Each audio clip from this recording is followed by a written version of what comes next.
When I first saw her, I predicted that we would be friends. And we were, although, I never knew that she actually had feelings for me. A couple of months passed, and something happened. I couldn't stop thinking about her. One of my close friends, I'll call him Al, kept telling me things she was saying when I wasn't around. I was intrigued. And then, in love. The week of nervousness and anxiety kicked in, and I kept telling myself today, I'll ask, but I kept putting it off until Friday. Well, not exactly putting it off, we had rehearsals every day for GCSE drama, so we were both quite busy. On that Friday, I finally got round to asking her. She told me that she used to have feelings for me, but had moved on. She still wanted to be friends, really good friends, of course. Then, I broke. I thought about her in my every waking moment, and in my sleep. I'd sometimes even shed a tear over the lost opportunity, that still seemed wide open. Our love was broken. We loved at different times. Every day and night I tried to calm myself with music. Mostly the ones that cheered me up when my best friend hated me. But that was different. Every day, I'd get home from school, I would see her online on Facebook, but the demon tells me not to speak to her. My room would start to melt whenever I heard her name, or spoke of her with an even closer friend, whom I will refer to as G. My relatives of old would speak to me from heaven, telling me to move on, and to be stronger. But how could I be strong, when I am talking to dead relatives?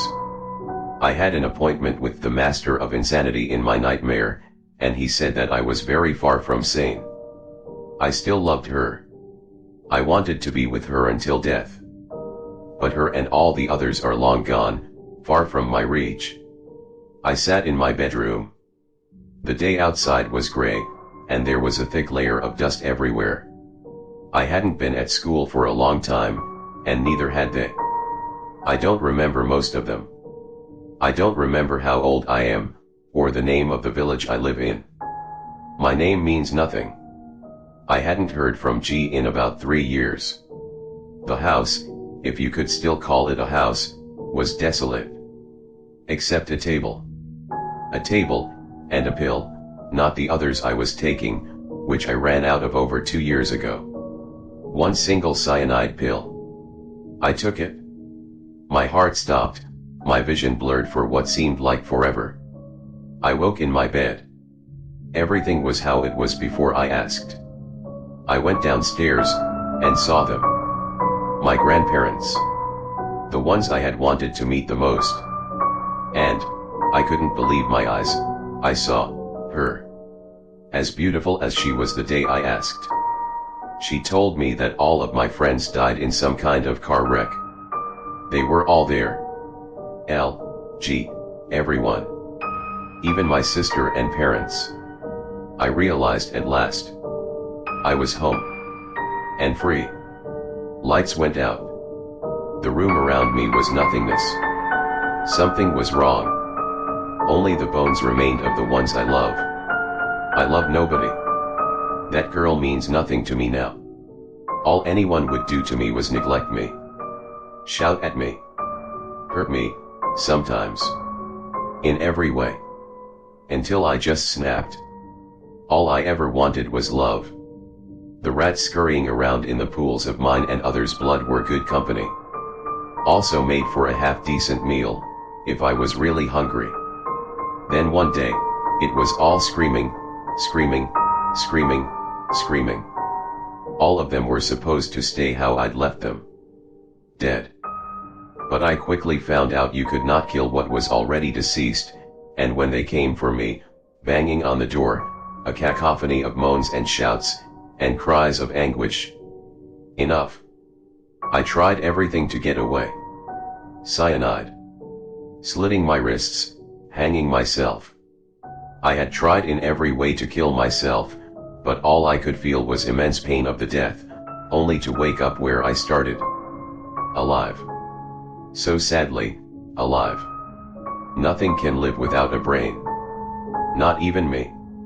I picked up my old rusty knife, and stabbed it into my right eye, and dug deep, until a huge gaping hole was on one side. It was as if I was watching myself do it. I could see my hand reaching up to the hole in my face, I could see my overgrown fingernails clawing away at tissue. Until at last, I reached my brain. My fucked up mind. There was not brain. With my remaining eye, I looked into a broken mirror. Fog. A pale blue fog filled my head. No wonder it was so easy to get through, I saw no skull. The pale blue fog seeped out of the hole in my face, and engulfed the room. I blacked out. When I awoke, it was as if nothing had ever happened. Except, the wound stayed. Not the whole wound, but it was as if the chunk of my face I'd ripped out, was simply sewn back to my head. With full vision intact, I walked over to my broken mirror, to see that my face was better, apart from a line of stitches. I woke up the next day, covered in scars. Could have been anything, rats, clawing myself in my sleep, anything. I could feel something leaking from my eyes. Not tears. Not blood. But, the pale blue fog that was in my head. Coming out of my eyes, and settling in front of me. It formed some kind of puddle. Then, formed something I hadn't seen in a long time. A person. Whether I was hallucinating or not, I didn't care. It was someone else to kill. But I didn't want to kill it. I wanted it to help me. It stepped over to me, and put a hand on my shoulder. It spoke. All this started because one person put you down.